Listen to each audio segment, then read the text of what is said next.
Yes, friends, very good morning. Let us continue our examples on electric field. Question number 8.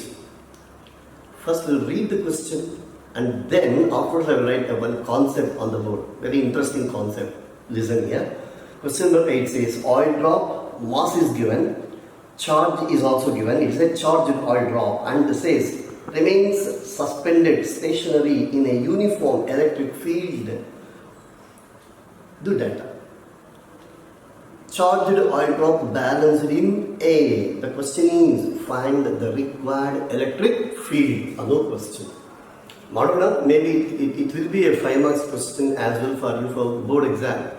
But ಬರಕಿನ ಮುಂಚೆ ನಾನು ಒಂದು title ಮಾಡ್ತೀನಿ because it's a concept. So ಇವತ್ತು ನಾವು ಮಾಡ್ತಾ ಇರೋ ಕ್ಲಾಸಲ್ಲಿ there is one concept ಅಂತ ನೆನಪಿಟ್ಕೊಳ್ಳಿ. What is the concept?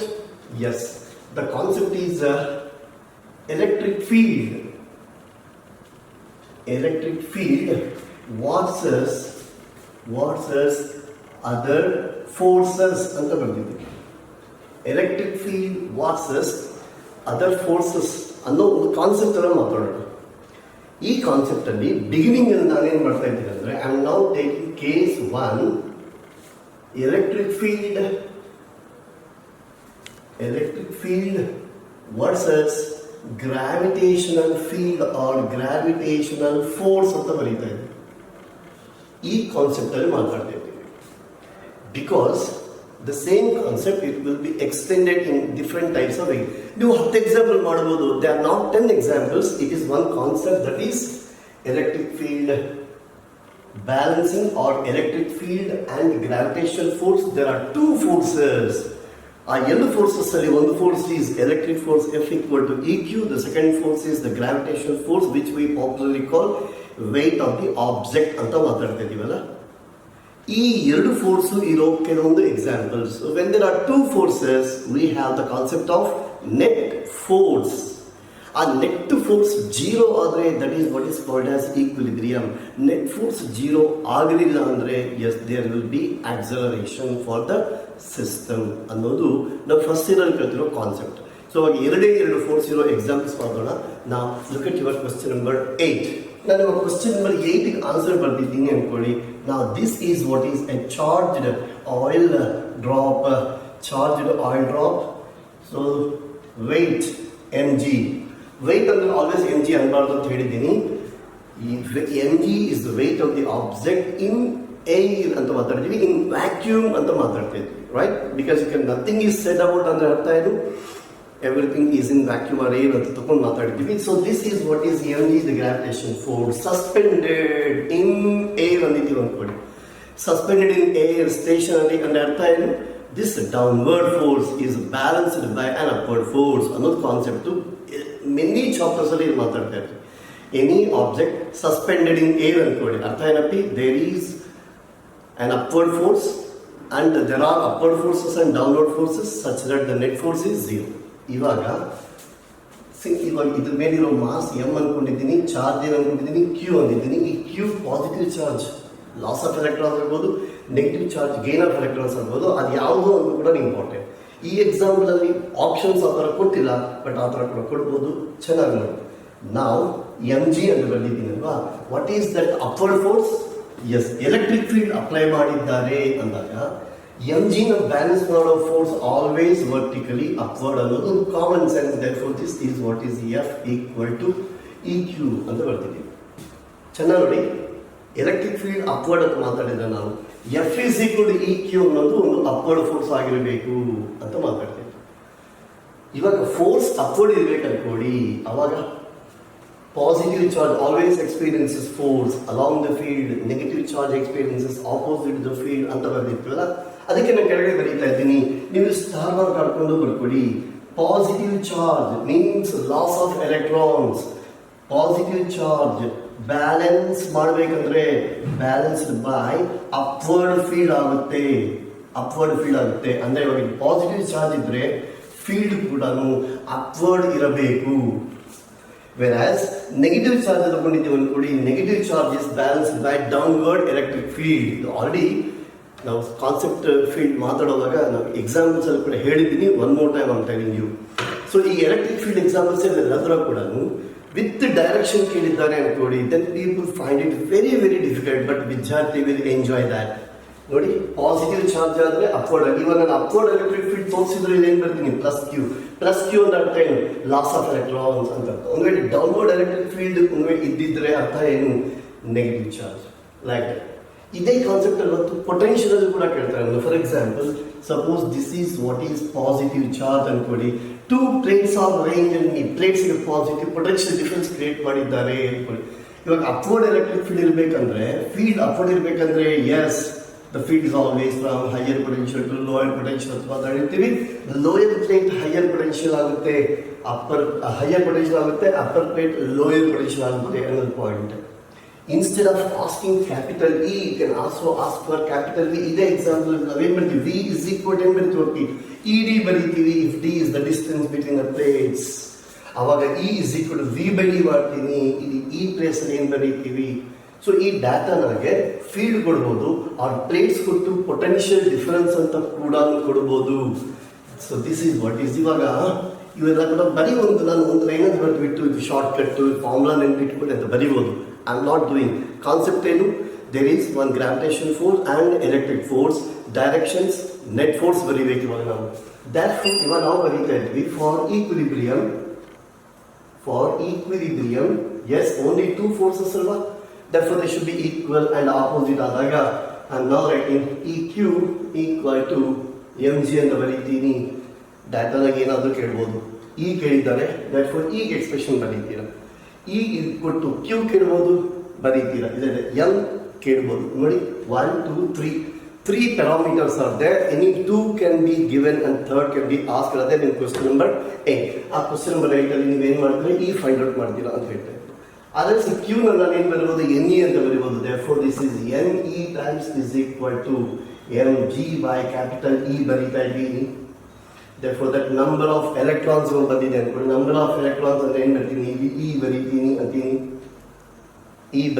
ಅಂತೀನಿ, ಆರ್ ಎಸ್ ಇದೇ ಎಕ್ಸ್ಪ್ರೆಷನ್ ತಗೊಂಡಾಗ ನಾನು EQ is equal to mass, ಇಲ್ಲಿ ಕೊಟ್ಟಿರೋದು ಚಾರ್ಜ್, ಇದು ಆಯಿಲ್ ಡ್ರಾಪ್, ಅವನೇನು ಒಂದಿಲ್ಲ ಕೂಡ ನಾವು ಟೈನಿ ತಗೊಳ್ತೀವಿ, ದ ಶೇಪ್ ಇಸ್ ಸ್ಪಿಯರ್ ಅಂತ ತಗೊಳ್ತೀವಿ.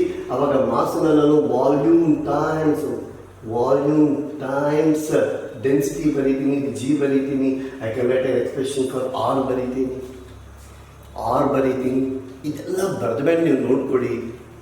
ಈ ಕಾನ್ಸೆಪ್ಟಿಂದ large number of examples you can expect. ಅಲ್ಲೇನಾಗುತ್ತೆ ನೋಡಿ, number of electrons versus electric field ಯಾವ ಥರ ಇದೆ. ಫಾರ್ ಎಕ್ಸಾಂಪಲ್ ಅವ್ನು ಅಂದಿದ್ದಾನೆ, ಒಂದು 10 ಎಲೆಕ್ಟ್ರಾನ್ಸ್ ಲಾಸ್ ಮಾಡ್ಕೊಂಡಾಗ this much amount of this kind of field was required. ಒಂದು ವೇಳೆ 100 ಎಲೆಕ್ಟ್ರಾನ್ಸ್ ಲಾಸ್ ಹಾಕಿದ್ರೆ what is the required field ಅಂತ ಕೇಳ್ಬೋದು. Number of electrons versus field ಕೇಳ್ಬೋದು. E ವರ್ಸಸ್ M ನೋಡಿ, ಮೋರ್ ಮಾಸ್ ಮೋರ್ ಫೀಲ್ಡ್ ಬೇಕಾಗಿದೆ, less mass less ಬೇಕಾಗ್ತಾ ಇದೆ. So Q versus E inverse relation ಇದೆ, Q ವರ್ಸಸ್ M ಏನು ಕಾಣಿಸ್ತದೆ ಎಲ್ಲ ನೋಡ್ತಾ ಹೋಗಿ. This is what is required. ಅಂದರೆ ನಾವು ಈ ಎಕ್ಸಾಂಪಲ್ ಮಾಡಿದಾಗ ಇದೇ same example may not be ask in the examination, rather different small changes. ಇದು ಕೂಡ ನೋಡಬೇಕಾಗಿದ್ರೆ ನಿಮಗೆ R is equal to expression ಏನು ಬರೀತಾ ಇದ್ದೀರಾ, 3EQ upon S 4 pi rho g ಇದೆಲ್ಲ ಕೂಡ ಕ್ಯೂಬ್ ರೂಟ್ ಇದೆ. therefore what you find R proportional to E power 1 by 3. ಅಂದರೆ ಇವಾಗೆಲ್ಲ ಅಫ್ಕೋರ್ಸ್ ಡಿಫ್ರೆಂಟ್ ಅಂದರೆ ಇದಿದೆ R1 by R2 ಒಂದು ರೇಷಿಯೋ, ಇಲ್ಲಿ E1 by E2 Q1 by Q2 and also you have this density factor also. Same material ಮಾಡಿದಾಗ density even density is also ಇದೆ, that is what is rho 2 by rho 1. ಇದೆಲ್ಲ ಕೂಡ ಏನಿದೆ, cube root ಇದೆ. Each and everything cube root ಅಲ್ಲಿದೆ.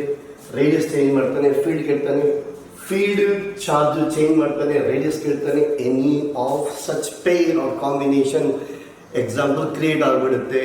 Question number 8 ಮಾಡಿದ್ರೆ ಅನ್ಕೊಳ್ಳಿ, will write an answer for capital E. All the data is given, mass is given in grams or milligrams. ಚೆನ್ನಾಗಿ ನೋಡ್ಕೋಬೇಕು. Final ಆಗಿ we have to write them in kg. Final ಆಗಿ ನೀವು ಯಾವ substitution ಮಾಡ್ತಾ ಇದ್ರು, make it a point that you substitute in SI units. ಆ G value 9.8 or 10 ತಗೊಂಡು ಮಾಡ್ತೀರಾ ಅನ್ನೋದೊಂದು ಪಾಯಿಂಟ್. ನಾವು ಈ ಎಕ್ಸಾಂಪಲ್ ಈ ಥರ ಮಾಡಿದ್ದೀವಿ, ಎಕ್ಸಾಮಲ್ಲಿ ಇದೇ ಥರ ಬಂದರೆ ಮಾಡಬೇಕು ಅಂತ ನಾನು ನಿಮ್ಗೆ ಹೇಳ್ತಾ ಇದ್ದೀನಿ. ಅಟ್ಲೀಸ್ಟ್ ನಾವು ತೋರಿಸಿದ್ದೀವಿ. There are as many as 4 to 5 different examples here, finding different expressions or finding the changes ಕೊಟ್ಟು ಪ್ರಾಬ್ಲಮ್ಸ್ ಮಾಡೋದು ಅಂತ ಹೇಳಿದೀವಲ್ಲ. ಸ್ಮಾಲ್ ಚೇಂಜ್ ಮಾಡಿದ್ದಾರೆ ಅನ್ಕೊಳ್ಳಿ, ದಟ್ ಯು ಶುಡ್ ಅಂಡರ್ಸ್ಟ್ಯಾಂಡ್. ಇಲ್ಲಿ ನಾವೇನು ಹೇಳಿದ್ದೀವಿ ಅಂದರೆ the oil drop is suspended stationary ಅಂತ ಕೊಟ್ಟಿದ್ದಾರೆ. ಇದು ನೀಟ್ ಎಕ್ಸಾಮ್ಗೆ ಹೋಗಿದ್ದೀರಾ, ಅವನೇನಂತಾನೆ ಇಟ್ ಈಸ್ ಡಿಸೆಂಡಿಂಗ್ ಅಂತ ಒಂದು ಮಾತಂದಿದ್ದಾನೆ. Descending with uniform velocity of 2 centimeters per second ಅಂತ ಕೊಟ್ಬಿಟ್ಟಿದ್ದಾರೆ. 2 centimeters per second ಅಂತ ಕೊಟ್ಟಿದ್ದಾರೆ. ಸಸ್ಪೆಂಡೆಡ್ ಅಂತ ಕೊಟ್ಟಿಲ್ಲ, ಏನಂದರೆ ಯೂನಿಫಾರ್ಮ್ ವೆಲಾಸಿಟಿ ಡಿಸೆಂಡಿಂಗ್ ಅಂದಿದ್ದಾರೆ. ಸಮಟೈಮ್ಸ್ ಯೂನಿಫಾರ್ಮ್ ವೆಲಾಸಿಟಿ ಅಪ್ವರ್ಡ್ ಅಂತ ಕೊಟ್ಟಿದ್ದಾರೆ. ನೌ ಕಮ್ಸ್ ದ ಕ್ವೆಶ್ಚನ್, ಇದೇನೋ ಹೊಸದು ಅನಿಸುತ್ತೆ, ಚೆನ್ನಾಗಿ ನೆನ್ಪಿಟ್ಕೊಳ್ಳಿ. ಅಪ್ವರ್ಡ್ ಹೋಗ್ತಾ ಇದ್ರು, ಡೌನ್ವರ್ಡ್ ಹೋಗ್ತಾ ಇದ್ರು, ಯೂನಿಫಾರ್ಮ್ ವೆಲಾಸಿಟಿಯಿಂದ ಹೋಗ್ತಾ ಇದೆ ಅಂದ್ರೆ ಅರ್ಥ ಏನು? Net force is 0. ಅದನ್ನು ನಾವೇನಂತೀವಿ, ಇದಾದರೆ ಸ್ಟ್ಯಾಟಿಕ್ ಈಕ್ವಿಲಿಬ್ರಿಯಂ ಅಂತೀವಿ, ನಾವು ಅದನ್ನು ಡೈನಮಿಕಲ್ ಈಕ್ವಿಲಿಬ್ರಿಯಂ ಅಂತೀವಿ. Velocity being uniform, as we call it as dynamical equilibrium, ಅಲ್ಲಿ ಕೂಡ ಸೇಮ್ ಬರುತ್ತೆ. ಅದೊಂದು ಪಾಯಿಂಟ್. ನಾವು ಇದೇ ಎಕ್ಸಾಂಪಲ್ ಸ್ವಲ್ಪ ಚೇಂಜ್ ಮಾಡಿ JEE ಮೇನ್ಸ್ ಕೊಟ್ಟಿದ್ದಾರೆ ಅನ್ಕೊಳ್ಳಿ. ಈ ಎಕ್ಸಾಂಪಲ್ ಅಲ್ಲಿ ನಾವು what are the 2 forces that you have taken? One is mg, the gravitational force always vertically downwards, and this electric force F is equal to EQ, which is balancing mg ಅಂತ ಎರಡು ತಗೊಂಡಿದ್ದೀವಿ ನಾವು. Now there is an option for third one also. What is the third force? ಅಂದ್ರೆ buoyancy force. ಇವಾಗ ಇಲ್ಲಿ medium, ಅದು air ಆಗ್ಬೋದು, any other ತಗೊಂಡಿದ್ದೀರ ಅನ್ಕೊಳ್ಳಿ. ಬಯಾನ್ಸಿ ಫೋರ್ಸ್ ಕೂಡ ಇಲ್ಲಿ ನಾವೇನು ಮಾಡಿದ್ವಿ ಅಂದರೆ we have neglected buoyancy force. Yes, ಈ ಎಕ್ಸಾಂಪಲ್ ಅಲ್ಲಿ buoyancy force is neglected. Buoyancy force neglect ಮಾಡಿಲ್ಲ ಅಂದರೆ ಏನಾಗುತ್ತೆ, ಡೌಟ್ ಬರ್ಬೋದು ನಿಮಗೆ. Because any object immersed in gas or air or any liquid ತಗೊಂಡಾಗ there is that buoyancy force ಅಂತ ನಾವು ಆರ್ಕಿಮಿಡೀಸ್ ಪ್ರಿನ್ಸಿಪಲ್ ಓದಿದ್ದೀವಲ್ಲ, that will come into picture. And what is the direction of the buoyancy force? Buoyancy force is always upwards. mg always vertically downwards. Buoyancy force is always vertically upwards ಅಂತ ಬರೆದಿರ್ತೀವಿ. buoyancy force ಎಷ್ಟು ಬರಬೇಕು, ಅವಾಗ ಈ expression change ಆಗುತ್ತೆ. ಈ expression ಅಂದರೆ not only mg, ಬಯಾನ್ಸಿ ತಗೊಂಡಾಗ ನಾವೇನು ಬರೀತೀವಿ ಅಂದಿದ್ದೀವಿ ಅಂತ ತೋರಿಸ್ತಾ ನಾನೇ. ಬಯಾನ್ಸಿ ತಗೊಂಡಾಗ ಈ ಎಕ್ಸ್ಪ್ರೆಷನ್ ಅಲ್ಲಿ ಬರೋ ಒಂದು ಚೇಂಜ್ ನಾನು ತೋರಿಸ್ತಾ ಇದ್ದೀನಿ. That change is mg times 1 minus 1 by s. ಮೊನ್ನೆ ಹೇಳಿದ್ದೀವಲ್ಲ, if mg is the gravitational force, that is weight of an object in air, mg by s, s is specific gravity ಹೇಳಿದ್ದೀವಿ, mg by s is the buoyancy force. First P ನಲ್ಲಿ ನಿಮ್ಮ teachers ಮಾತಾಡಿರ್ತಾರೆ. mg weight in air, vacuum, mg by s is the buoyancy force. ಆ mg common ತಗೊಂಡು mg minus 1 by 1 minus s ಅಂತ ಬರೀತೀವಿ. ಮತ್ತು as it is ಇಲ್ಲಿ ಕೂಡ m ಅಂದರೆ 4/3 pi r cube rho g ಅಂತ ಇಟ್ಬಿಟ್ಟು 1 minus 1 by s ಅಂದರೆ specific gravity density of the solid by density of the medium ಆಗುತ್ತೆ. ಅವಾಗ this becomes density of medium by density of solid. Solid ಅಂದರೆ ಅದೇ ನಾವು ಯಾವ ತಗೊಂಡಿದ್ದು, ದಿಸ್ ಈಸ್ ದ ಸ್ಪೆಸಿಫಿಕ್ ಆಗುತ್ತೆ ಅಲ್ಲ, ಎಸ್ ಅಂತ ಬರ್ತೀವಿ. ಅರ್ಥ ಇಂಪಾರ್ಟೆಂಟ್ ಇಲ್ಲಿ. ಡಿ ಎಸ್ ಅಂದರೆ ಯಾರ್ದು, ನಾವು ತಗೊಂಡಿರೋ ಆಯಿಲ್ ಡ್ರಾಪ್ದು. ಡಿ ಎಮ್ ಅನ್ನೋದು ಸರೌಂಡಿಂಗ್ ಮೀಡಿಯಮ್ದು ಅಂತ ಅರ್ಥ ಬರುತ್ತೆ. ಒನ್ಸ್ ಅಗೇನ್ ಅಂದರೆ ಇಲ್ಲಿ ಕೂಡ ನಾನು ಬರೆಯುವಾಗ ದಿಸ್ ಈಸ್ ರೋ ಎಸ್ ಅಂತ ಬರೀತಾ ಇದ್ದೀನಿ. ಸೊ ಇಲ್ಲಿ ಕೂಡ ರೋ ಅನ್ನೋ ಸಿಂಬಲ್ ಯೂಸ್ ಮಾಡಿದ್ವಿ. Rho M by rho S ಅಂತ ಯೂಸ್ ಮಾಡ್ತೀನಿ. ಈ ಥರ ಎಕ್ಸಾಂಪಲ್ ಕೂಡ ಮಾಡ್ಬೋದು, where we have considered the buoyancy. ನನಗೆ ಗೊತ್ತಾಗಿ 99.9% ಆಫ್ ದಿ ಎಕ್ಸಾಂಪಲ್ CET ನೀಟಲ್ಲಿ ಬಯಾನ್ಸಿ ಫೋರ್ಸ್ ತಗೊಂಡು ಮಾಡುವ ಎಕ್ಸಾಂಪಲ್ಸ್ ವೆರಿ ವೆರಿ ಫ್ಯೂ. ಅದಕ್ಕೆ ನಾನು ಅಲ್ಲಿಯೇ ತಗೊಂಡಿದ್ದು ಓನ್ಲಿ 2 forces ಅಂಡರ್ ಕನ್ಸಿಡರೇಷನ್. ಇವಾಗ ಇದೇ ಎಕ್ಸಾಂಪಲ್ ನೋಡಿ, ಅಂದರೆ ನಾನು ಇದೊಂದು ಮಾಡಿಬಿಟ್ಮೇಲೆ ಇನ್ಮೇಲಿಂದ ನಿಮ್ಗೆ ಎಲ್ಲಿ ಬಂದರೂ ಕೂಡ, ಫಾರ್ ಎಕ್ಸಾಂಪಲ್ ಇಲ್ಲೊಂದು ನಂಬರ್ ಹೇಳ್ತೇನೆ ನಾನು. In your assignment it is question number 17 ಅಂದಿದ್ದಾರೆ. Question number 17, no difference. ಇದಕ್ಕೂ ಅದಕ್ಕೂ ಏನೂ ಡಿಫರೆನ್ಸ್ ಇಲ್ಲ ಪಾಯಿಂಟ್ ಆ್ಯಕ್ಚುಲಿ. ಬಟ್ ನಮಗೇನೋ ಹೊಸ ಎಕ್ಸಾಂಪಲ್ ಅನಿಸುತ್ತೆ. ಅದಕ್ಕೆ ನಾವು ನೋಡಬೇಕಾಗಿರೋದು ವಾಟ್ ಈಸ್ ದ ಕಾನ್ಸೆಪ್ಟ್ ಅನ್ನೋದು. ಕಾನ್ಸೆಪ್ಟ್ ಏನು ಹೇಳ್ತಾ ಇದ್ವಿ, ಎಲೆಕ್ಟ್ರಿಕ್ ಫೀಲ್ಡ್ ಅಂದರೆ force due to electric field and gravitational force ಅಂತ ತಗೊಂಡಿದ್ದೀವಿ. ನೀವು ಆ ಕ್ವಶನ್ ನಂಬರ್ 17 ತಗೊಂಡ್ರೆ, ಆ ಕ್ವಶನ್ ನಂಬರ್ 17 ಏನು ಕೊಟ್ಟಿದ್ದಾನೆ ಅಂದರೆ, A tiny object suspended from A point. ಒಂದು ಟೈನಿ ಆಬ್ಜೆಕ್ಟ್ ಅನ್ನು ಸಸ್ಪೆಂಡ್ ಮಾಡಿದ್ದಾರೆ. ಆ ಸಸ್ಪೆಂಡ್ ಮಾಡಿದಾಗ ಟೆನ್ಷನ್ ಅನ್ನೋ ಒಂದು ಕಾನ್ಸೆಪ್ಟ್ ಮಾತಾಡ್ತಾ ಇರ್ತೀವಿ. ನಿಮ್ಗೆ ನೆನಪಿರಬೇಕು, ದಿಸ್ ಇಸ್ ಅಗೇನ್ ತುಂಬ ಡೀಟೇಲ್ ಆಗಿ ಫಸ್ಟ್ ಇದ್ದಾರೆ ನಿಮ್ಮ ಟೀಚರ್ಸ್ ಮಾತಾಡಿದ್ದಾರೆ. ದಿಸ್ ಈಸ್ ದ ಸಸ್ಪೆನ್ಷನ್ ಅಂತ ಮಾತಾಡಿದ್ವಿ. ದಿಸ್ ದ ಸಸ್ಪೆನ್ಷನ್, ಇದಕ್ಕೆ ಮಾಸ್ ಎಮ್ ಆದರೆ this is what is always M G ಅಂತ ಬರೀತೀವಿ. ನಾವು this happens to be the tension in the string ಅಂತ ಬರೆದು, in the absence of any other forces ಏನು ಬರೀತೀವಿ ನಾವಿಲ್ಲಿ, T is equal to M G ಅಂತ ಬರೀತೀವಿ, in the absence of any other force. But ಇವಾಗ ನಿಮ್ಗೆ ಕೊಟ್ಟಿರೋ ಎಕ್ಸಾಂಪಲ್ ಅಲ್ಲಿ ಏನಂದಿದ್ದಾರೆ ಅಂತ ನೋಡಿ. ಕ್ವಶನ್ 17 ಅಲ್ಲಿ ಏನಂತಂದ್ರೆ, field is 3 Newton per coulomb, vertical electric field and directed upwards, tension in the string charged ಅಂತ ಕೇಳಿದ್ದಾರೆ. ಇವಾಗ ನೆಕ್ಸ್ಟ್ ಟೈಮ್ ಏನು ಮಾಡಿದ್ದಾರೆ ಅಂದರೆ, ಎಸ್ ನೆಕ್ಸ್ಟ್ ಟೈಮ್ ಇದೇ ಥರ ಕೊಟ್ಬಿಟ್ಟು ನಾವು this has mass M and charge Q. ಏನು ಚಾರ್ಜ್ ಕೊಟ್ಟಿದ್ದಾರೆ ಅಂತ ನೋಡಿದ್ರೆ ನೆಗೆಟಿವ್ ಚಾರ್ಜ್ ಕೊಟ್ಟಿದ್ದಾರೆ. This is the negative charge and the field is upwards ಕೊಟ್ಟಿದ್ದಾರೆ. ಫೀಲ್ಡ್ ಈಸ್ ಅಪ್ವರ್ಡ್ ಕೊಟ್ಟಿದ್ದಾರೆ. ಸೊ ಇಲ್ಲಿ ಎರಡು ಫೋರ್ಸ್ ಏನು ಕೆಲಸ ಮಾಡ್ತಾ ಇದೆ ಅಂತ ಅಂದಿದ್ದೀವಿ ಅಂದ್ಕೊಳ್ಳಿ. ಅವಾಗ ಏನು ಬರೀತೀವಿ, ಗ್ರಾವಿಟೇಷನ್ ಫೋರ್ಸ್ ಬರೀತಾ ಇದ್ದೀನಿ. Yes, gravitational force is equal to M G and what is the force due to electric field is equal to E Q. M G always vertically down ಬರುತ್ತೆ. ನಾವು what is the direction of E Q ಅನ್ನೋದು important. E Q direction ಏನು ಅಂದರೆ upward ಆಗಬಾರ್ದು, E Q direction downward ಇರಬಾರ್ದು. E Q direction depends upon two aspects, the nature of the sign and also direction of the electric field. ಎರಡು ತಗೋಬೇಕು. ಇವಾಗ field ಎಲ್ಲಿದೆ ನೋಡಿ, ಅಪ್ವರ್ಡ್. ಏನು ಚಾರ್ಜ್ ಇದೆ, ನೆಗೆಟಿವ್ ಚಾರ್ಜ್. ನೆಗೆಟಿವ್ ಚಾರ್ಜ್ಗೆ force always opposite to the field. Positive ಚಾರ್ಜ್ಗೆ always parallel to the field. Therefore ಈ ಡೌನ್ವರ್ಡ್ ಇದೆ, ಈ ಅಪ್ವರ್ಡ್ ಇದೆ, ಮೈನಸ್ ಕ್ಯೂ ಅಂದರೆ ದಿಸ್ ಈಸ್ ಆಲ್ಸೋ ಡೌನ್ವರ್ಡ್ ಬಂದಿದೆ. ಸೊ ನಾವು how many forces are there, 2 forces which are acting downward. For ಇವಾಗ ಇಲ್ಲಿ ನೀವು ಟೆನ್ಷನ್ ಬರ್ದಿದ್ದೀರ ಅನ್ಕೊಳ್ಳಿ, ಇಲ್ಲಿ ಕೂಡ ನೀವು ಈಕ್ವಿಲಿಬ್ರಿಯಂ ಮೇಂಟೈನ್ ಆಗ್ತಾ ಇದಲ್ಲ. ಅದಕ್ಕೆ ನಾವೇನು ಕರೀತೀವಿ, sum of upward forces is equal to sum of downward forces ಅಂತ ಬರೆದ್ರೆ you got your answer. So what is that answer ನಾವು ಹೇಳತ್ತಿ. So tension T is equal to ನಾವೇನು ಬರೀತೀನಿ ಅಂದರೆ M G plus E Q ಅಂತ ಬರೀತಾ ಇದ್ದೀವಿ. T is equal to M G plus E Q ಅಂತ ಬರೀತಾ ಇದ್ದೀವಿ. ಗಿವನ್ ಎಕ್ಸಾಂಪಲ್ ಅಲ್ಲಿ ಏನು ಕೊಟ್ಟಿದ್ದಾರೆ, ಏನು ಬೇಕು ಅಂತ ನೀವು ನೋಡ್ಕೊಳ್ಳಿ. How many terms are there, C 1 2 3 4 ಅಂತ ಬರ್ದಿದ್ದೀವಿ. ಆ ಕ್ಯೂ ಕೂಡ ಏನು ಬರಿಬೋದು, ಫೈನಲಿ ಮತ್ತು ಎನ್ ಇ ಬರಿಬೋದು, where that N is loss of electrons or gain of electrons. ನಿಮಗೆ ಅರ್ಥ ಆಗಬೇಕಾದ್ರೆ ಟೆನ್ಷನ್ ಏನಾಗುತ್ತೆ ಅಂದಿದ್ದೀವಿ ಅಂದ್ಕೊಳ್ಳಿ. T greater than M G ಇರಬಹುದು, T less than M G ಕೂಡ ಇರಬಹುದು. T is equal to mg one case ಬಂದಿದೆ. Here in this case what are the possibilities? T greater than mg. mg ಗಿಂತ ಜಾಸ್ತಿ ಬರಬೇಕಂದ್ರೆ ಇಲ್ಲಿ ಪ್ಲಸ್ ಬರಬೇಕು, mg ಗಿಂತ ಕಡಿಮೆ ಬರಬೇಕು ಏನು ಬರಬೇಕು, ಮೈನಸ್ ಬರಬೇಕು. ಅಂದರೆ ಇಲ್ಲಿ mg parallel to E Q ಆಗಬೇಕು, ಇಲ್ಲಾದರೆ mg opposite to E Q ಇರಬೇಕು. ಇವೆಲ್ಲ ನಿಮ್ಗೆ ಅರ್ಥ ಆಗಬೇಕು. ಬಿಕಾಸ್ ದ್ಯಾಟನ್ನು ಚೇಂಜ್ ಮಾಡಿಬಿಟ್ಟು ಅವ್ರ ಟೆನ್ಷನ್ ಕೊಟ್ಬಿಟ್ಟು ವಾಟ್ ಈಸ್ ದ ಫೀಲ್ಡ್ ಅಂತ ಕೇಳಿದ್ದಾರೆ ಅನ್ಕೊಡಿ. ಇವಾಗ ಆ field upward field downward field ನಿಮಗೆ ಗೊತ್ತಾಗಬೇಕು. ಚಾರ್ಜ್ ಕೇಳಿದ್ದಾರೆ ಅನ್ಕೊಡಿ, ಆ charge positive charge negative charge ನಿಮಗೆ ಗೊತ್ತಾಗಬೇಕು. So how do we find that? T M G ಗಿಂತ ಜಾಸ್ತಿ ಯಾವಾಗ ಆಗ್ತಾ ಇದೆ, M G parallel to E Q ಇರಬೇಕಂದ್ರೆ ವಾಟ್ ಇಸ್ ದ ಪಾಸಿಬಿಲಿಟಿ ಕೊಡಿ. ಇಷ್ಟೆಲ್ಲ ನೀವು ಮಾಡ್ಕೋಬೇಕು. M G parallel to E Q 2 cases.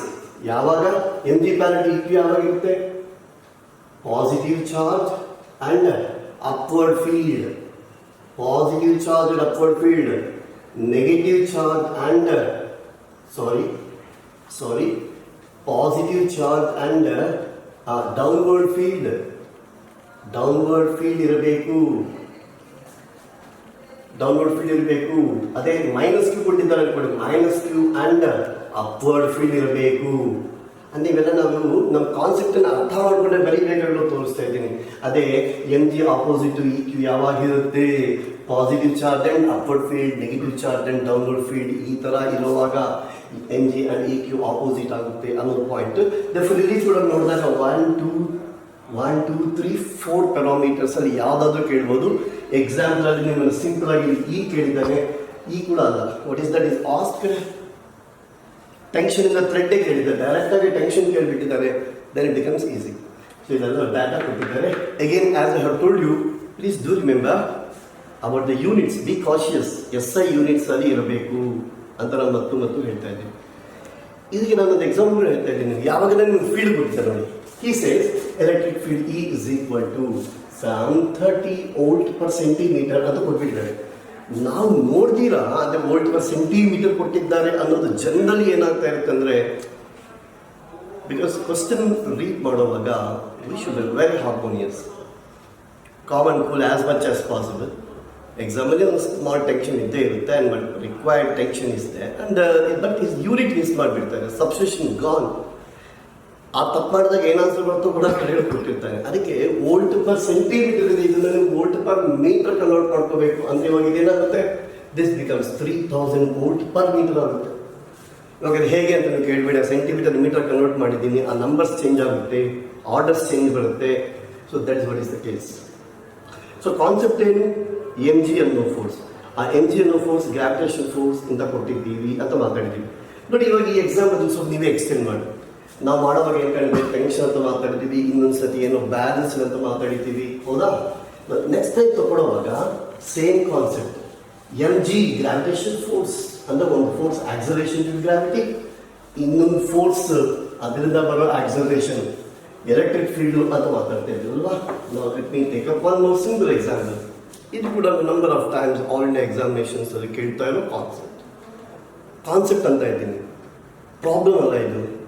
ಏನಿದೆ ಸೇಮ್ ಮಾತಾಡಬೇಕು, ಎಷ್ಟು ಗ್ರಾವಿಟೇಷನ್ ಫೋರ್ಸ್ ಇದೆ, ಎಷ್ಟು ಎಲೆಕ್ಟ್ರಿಕ್ ಫೋರ್ಸ್ ಇದೆ, ನೆಟ್ ಏನಾಗುತ್ತೆ ಅಂತ ಬರೆಯೋದು.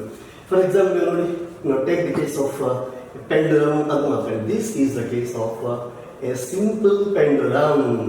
ಸೊ ಸಿಂಪಲ್ ಪೆಂಡುಲಮ್ ಅಂದ ತಕ್ಷಣ ನಿಮ್ಗೆ ಏನೇನು ನೆನಪಾಗ್ತಾ ಇದೆಯೋ, ಎಸ್ ವೆರಿ ಇಂಪಾರ್ಟೆಂಟ್. ಅದು ನೆನಪಿದೆಯಾ? Time period expressions, frequency expressions ಎಲ್ಲ ಬಂದಿದ್ದೀವಿ. ಯಾರು ಯಾರ ಮೇಲೆ ಡಿಪೆಂಡ್ ಆಗ್ತಾರೆ, ಡಿಪೆಂಡ್ ಆಗಲ್ಲ, ಆಲ್ ದೀಸ್ ಫ್ಯಾಕ್ಟರ್ಸ್ ಆಗುತ್ತೆ. ಇದು ಜನರಲಿ ಪೆಂಡುಲಮ್ ಅಂದ ತಕ್ಷಣ ಒಂದು ಹೇಳ್ತೀರಾ, T is equal to 2π√L/g ಅಂತ ಹೇಳ್ಬಿಟ್ರಿ, ಹೌದಾ? 2π√L/g ಅನ್ನೋದು ತಪ್ಪಂತಲ್ಲ, ಬಟ್ ಅದು ಒಂದು ಮಿಸ್ಕನ್ಸೆಪ್ಷನ್ ಕೊಡುತ್ತೆ. ಅದಕ್ಕೆ ಫಾರ್ ಮೈ ವಿದ್ಯಾರ್ಥಿ, you remember my popular expression is P is equal to 2π√L/a ಅಂತ ಮಾತಾಡಿರ್ತೀವಿ. Where L is the length of the suspension and A is the length of the suspension, alla length of the pendulum. That is an important definition. And what is that A? A for the net acceleration experienced by this suspension. ಈ load ಕೆಳಗಡೆ ಯಾವಾಗಿದ್ದೀವೋ ಅದ್ರ ಮೇಲೆ act ಆಗ್ತಿರೋ net acceleration. ಇವಾಗ when there is one and only force, the gravitational force, then the one and only acceleration is g ಆಗುತ್ತೆ. ಅದಕ್ಕೆ ನಾವು 2π√L/g ಅಂತ ಬರೀತೀವಿ. ಗ್ರಾವಿಟೇಷನ್ ಫೋರ್ಸ್ ಅಲ್ಲಿರ ಬಾಕಿ ಎನಿ ಅದರ್ ಫೋರ್ಸ್ ಇರುವಾಗ ಏನಾಗುತ್ತೆ ಅಂದರೆ we are writing this as A. ಅದಕ್ಕೆ this is what is a better expression to be remembered. G ಯಾವಾಗ ಬರೀತೀವಿ ಅನ್ನೋದು ನಮ್ಗೆ ಅರ್ಥ ಆಗಿದೆ. ಇವಾಗ ಈ ಸಿಂಪಲ್ ಪೆಂಡುಲಮ್ ಎಕ್ಸಾಂಪಲ್ ಕೂಡ ನಿಮಗೆ board exam 5 marks NEET seat ಕೇಳ್ತಾ ಇರ್ತಾರೆ ನೋಡಿ. Suppose M is the mass and Q is the charge. Charge ಕೊಟ್ಟಾಗ ಕೂಡ ಮಾಡಿ there are possibilities that positive charge or the negative charge ಕೊಡ್ಬೋದು. ಇವಾಗ ಇಲ್ಲಿ ಕೂಡ ನಾನು ಒಂದು ಎಲೆಕ್ಟ್ರಿಕ್ ಫೀಲ್ಡ್ ಕೊಟ್ಟಿದ್ದೀನಿ. ಆ ಎಲೆಕ್ಟ್ರಿಕ್ ಫೀಲ್ಡ್ ಕೂಡ upward field or downward field arrow ಥರ ಇರ್ಬೋದು. ಇಲ್ಲಿ ಏನಾಗುತ್ತೆ ಅಂತ ಮಾತಾಡಿದ್ರು ಅಂದ್ಕೊಳ್ಳಿ, ಸರಿ, ನಾನು ತೋರಿಸಿದ್ದೀನಿ ಅಂದ್ಕೊಳ್ಳಿ. ಈ simple pendulum suspended in space containing vertical electric field. Api underline this point, vertical ಅಂದಿದ್ದೀನಿ. ಅಂದ್ರೆ ವರ್ಟಿಕಲಿ ಅಪ್ ಅಂದಿಲ್ಲ, ವರ್ಟಿಕಲಿ ಡೌನ್ ಅಂದಿಲ್ಲ, ಸಿಂಪ್ಲಿ ವರ್ಟಿಕಲ್. ಎರಡು ಯಾವುದಾದ್ರೂ ಆಗಬಹುದು. ವರ್ಟಿಕಲ್ ಎಲೆಕ್ಟ್ರಿಕ್ ಫೀಲ್ಡ್ ಅಂತ ಬರ್ದಿದ್ದೀವಿ ಅಂದ್ಕೊಳ್ಳಿ. ಅವಾಗ ಏನಾಗುತ್ತೆ ಅಂದರೆ ಜಿ ಚೇಂಜ್ ಆಗುತ್ತೆ. ಬಿಕಾಸ್ ಅಲ್ಲಿಯೇ ಓನ್ಲಿ ಗ್ರಾವಿಟೇಷನಲ್ ಫೋರ್ಸ್ ಇರುವಾಗ one and only acceleration G ಅಂದರೆ ಇವಾಗ ಏನಾಗುತ್ತೆ, ಜಿ ಚೇಂಜ್ ಆಗುತ್ತೆ. ಜಿ ಚೇಂಜ್ ಆದಾಗ what are the two accelerations? G plus E Q by M ಬರ್ಬೋದು, G minus E Q by M ಬರ್ಬೋದು. ಇದು ಯಾಕೆ ಅಂತ ಗೊತ್ತು ನಾನು ಹೇಳಬೇಕಾಗಿಲ್ಲ. ಇಲ್ಲಿ ಏನಾಗುತ್ತೆ ಅಂದರೆ F due to electric field is equal to E times Q ಆಗುತ್ತೆ. ಆ್ಯಂಡ್ ಫೋರ್ಸ್ ಎಮ್ ಎ ಬರೆದು A is equal to F by M ಬರೆದ್ರೆ E cube by m is the acceleration experienced by a particle or an object, a charged object in an electric field placed in the. So G plus R E cube by m ಬರ್ಬೋದು. So G plus E cube by m ಯಾವಾಗ ಬರುತ್ತೆ ಮತ್ತು ನೋಡಿ same concept. ಏನದು, ಇದು plus ಬರೀತಾ ಇದ್ದೀವಿ ಅಂದರೆ ಅರ್ಥ ಏನು? ಅಂದರೆ M G and this E Q parallel ಇರಬೇಕು ಮತ್ತು ಇದು ಪ್ಯಾರಲ್ ಯಾವಾಗಿರುತ್ತೆ ಆ್ಯಂಟಿ ಪ್ಯಾರಲ್ ಆಗಿದೆ ನೀವು ಬರೆದ್ಬಿಡಿ. ಸೊ ಇದು ಕೂಡ two cases what are the possibilities minus ಯಾವಾಗ ಬರುತ್ತೆ. ಇಷ್ಟು ಮುಂಚೆ ಮಾತಾಡಿದ್ದೀವಲ್ಲ ನಾವು what is that oil drop suspended ಅಲ್ಲಿ ಏನು ಮಾತಾಡಿದ್ದು ಇದು ಕೂಡ ನೀವು ಅದೇ ಅಪ್ಲೈ ಮಾಡಬೇಕು. ಇಲ್ಲಿ ಪ್ಲಸ್ ಬರೀತಾ ಇದ್ದೀರಲ್ಲ ಅವಾಗ ಏನಾಗ್ತದೆ positive charge and downward field, positive charge downward field, negative charge and negative charge and upward field ಏನಾಗುತ್ತೆ ಪ್ಲಸ್ ಬರುತ್ತೆ. ಇವೆಲ್ಲ ನೀವು ಫಾರ್ಮುಲಾ ತರ ನೆನಪಿಟ್ಕೊಳ್ಳೋದಲ್ಲ. ಮತ್ತು ಪಾಯಿಂಟ್ ಅಂದ್ರೆ F is equal to E Q direction always for a positive charge along the field, negative charge opposite the field. Negative charge ಆದ್ರೆ always opposite to the electric field. ಆ ಕಾನ್ಸೆಪ್ಟನ್ನು ನೀವು ಅಪ್ಲೈ ಮಾಡೋ ಥರ ಇರಬೇಕು. ಇದು ಪ್ಲಸ್ ಆರ್ ಮೈನಸ್ ಅಂತ formula ಥರ ನೆನಪಿಟ್ಕೊಳ್ಳೋದಲ್ಲ. ನಾನು ನಿಮ್ಮ ಕೋರ್ಸ್ನ ಬರೀತಾ ಇದ್ದೀನಿ, ಇದು ನೀವು ಕೂಡ ಬರ್ಕೊಳ್ಳಿ. ನೆಗೆಟಿವ್ ಚಾರ್ಜ್ ಯಾವಾಗ ಆಗುತ್ತೆ ಡೆಫ್ಟ್ ಇವಾಗ ಅದು accordingly time period T is equal ಏನಾಗುತ್ತೆ, ಆ ಫ್ರೀಕ್ವೆನ್ಸಿ ಏನಾಗುತ್ತೆ ಅಂತ ಬಂದಿದ್ದು ನೋಡ್ಕೊಳ್ಳಿ. ಪಾಪ್ಯುಲರ್ ಆಗಿ ಬಂದಿದ್ದೀರ 2π√L/G plus R minus E Q by M ಆಗುತ್ತೆ, ಇ ಕ್ಯೂ ಬೈ ಎಮ್ ಆಗುತ್ತೆ ಅಂತ ಬಂದಿದೆ. ಎರಡು ಎಕ್ಸ್ಪ್ರೆಷನ್ ಬರುತ್ತೆ. ದಿಸ್ ಫಸ್ಟ್ ಟೈಮ್ ಬರ್ತೀನಿ 2π√L/G. ಓಕೆ, ಅದು ಬರೆಯೋಣ ಬಿಕಾಸ್ ಕಂಪ್ಯಾರಿಸನ್ ಕೇಳ್ತಾ ಇರ್ತಾರೆ. 2π√L/G this is in the absence of electric field. Versus ಇದು T1 ಅಂತ ಬರೆದ್ರೆ T2 is equal to 2π√L/G plus R minus E Q by M ಆಗುತ್ತೆ. ನಾವು ಬರೆದಿರೋ ಟೈಮ್ ಪೀರಿಯಡ್ ರೆಸಿಪ್ರೋಕಲ್ ರಿಸಲ್ಟ್ಸ್ ತಗೊಂಡ್ರೆ you will get it for frequencies. Therefore ನಾವು what is that T2/T1. T1 ಅಂದರೆ initial value ಒಂದು change ಆಗಿದೆ ಅನ್ಕೊಳ್ಳಿ. ಇಲ್ಲಿ ಜನರಲಿ ಏನು ಮಾಡ್ತಾ ಇರ್ತೀವಿ ಅಂದರೆ ವಿತೌಟ್ ಎಲೆಕ್ಟ್ರಿಕ್ ಫೀಲ್ಡ್ ಅಪ್ಲೈ ಮಾಡಿದ್ರೆ ಏನಾಗುತ್ತೆ ಅಂತ ಕೇಳಿದ್ದಾರೆ.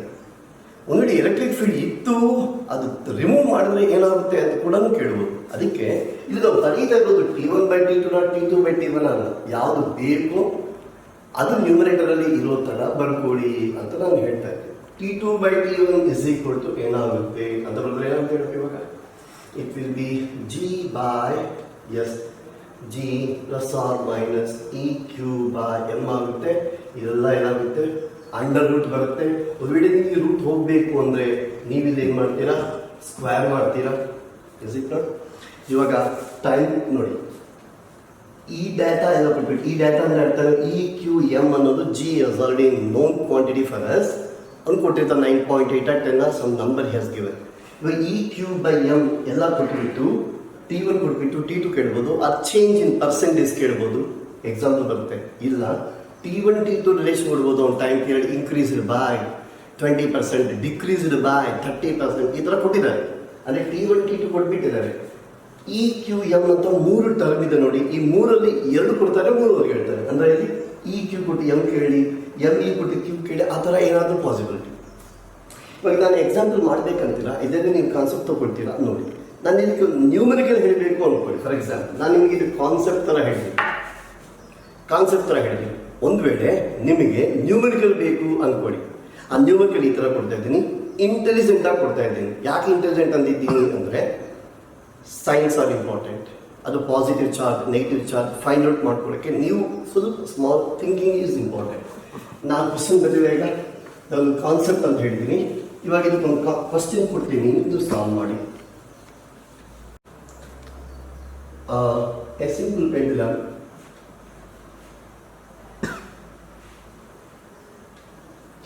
Simple pendulum whose load is charged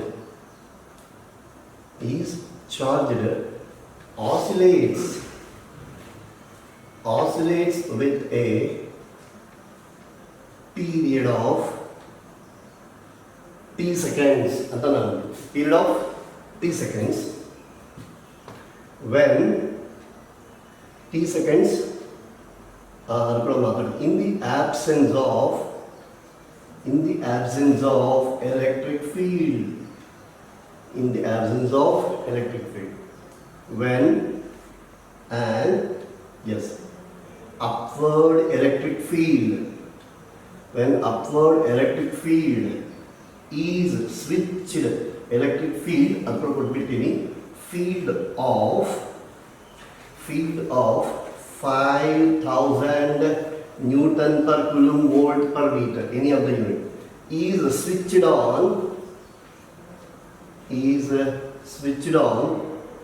time period change ಆಗುತ್ತೆ. ಆ ಚೇಂಜನ್ನು ನಾನು ಪರ್ಸೆಂಟೇಜ್ ಕೊಡ್ತಾ ಇದ್ದೀನಿ. Time period increased by 20%. 20 ಬೇಡ, ನಂಬರ್ ಚೆನ್ನಾಗಿರುತ್ತೆ, ನಾನು 25 ಕೊಡ್ತಾ. ಓಕೆ, ನಂಬರ್ ಚೆನ್ನಾಗಿರ್ತದೆ, 25 ಕೊಡ್ತಾ ಇದ್ದೀನಿ. 25%. Find charge on the load. Find the charge ಅಂದರೆ quantity of the charge on the load ಅಂತ ಒಂದು ಕ್ವಶನ್ ಕೇಳಿದ್ದೀನಿ ನಾನು ಇವಾಗ. ನಾನು ಇಂಟೆಲಿಜೆನ್ಸ್ ಅಂತ ಯಾಕೆ ಅಂದಿದ್ದೀನಿ ಅಂದರೆ, ಇವಾಗ ನೀವು ಹೇಳಬೇಕಾಗಿರೋದು, because field is already given which is set to be upward field. Upward ಫೀಲ್ಡ್ಗೆ ಟೈಮ್ ಪೀರಿಯಡ್ ಏನಾಗಿದೆ, ಡಿಕ್ರೀಸ್ ಆಗಿದೆ, ಇನ್ಕ್ರೀಸ್ ಆಗಿದೆ ಅನ್ನೋದು ಪಾಯಿಂಟ್ ಕೊಡಿ. ಸೊ ಟೈಮ್ ಪೀರಿಯಡ್ ತೊಗೊಂಡಾಗ ಈ ಟೈಮ್ ಪೀರಿಯಡ್ ಇದೆಲ್ಲ 2πL/c ಅಂತ ಬರ್ತಿದ್ದೀವಿ. ಒಂದ್ಗಡೆ ಇದು ಜಾಸ್ತಿ ಆಗಬೇಕಂದ್ರೆ ಅರ್ಥ ಏನು, ನ್ಯೂಮರೇಟರ್ ಟರ್ಮ್ ಡಿಕ್ರೀಸ್ ಆಗಬೇಕು. ನ್ಯೂಮರೇಟರ್ ಟರ್ಮ್ ಡಿಕ್ರೀಸ್ ಅಂದರೆ G ಪ್ಲಸ್ EQ/m ಬರಬೇಕಾ, G ಮೈನಸ್ EQ/m ಬರಬೇಕಾ ಅನ್ನೋದು ಪಾಯಿಂಟ್. ಆ ಥರ ಅಫ್ಕೋರ್ಸ್ ಇಲ್ಲಿ ನಾನು ಮಾತಾಡ್ತಾ ಇದ್ದೀನಿ. Load of